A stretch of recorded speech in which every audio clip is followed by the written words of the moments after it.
unless we sanitize the electoral process and ensure that it is devoid of corruption, we will always get people in power that are corrupt and who would perpetuate corruption at all levels.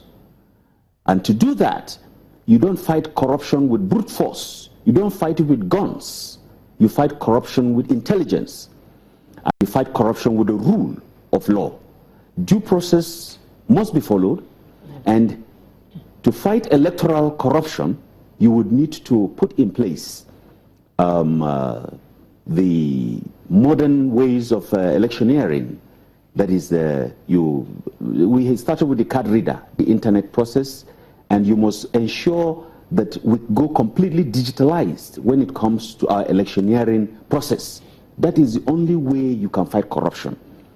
I understand the people in power, especially at the legislature and the executive arm of government, are a bit worried about the electoral process being completely digitalized.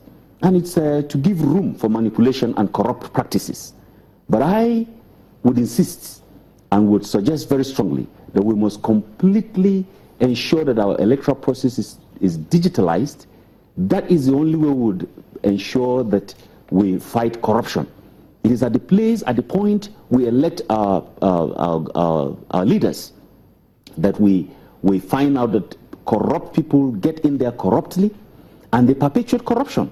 But if you eliminate the process whereby corruption is not perpetuated in the electoral process, then that way also you will have people who would fight corruption come into the system, and people who get in there not through corrupt means will ensure that the rule of law takes its place and will ensure that good governance is what the people will get.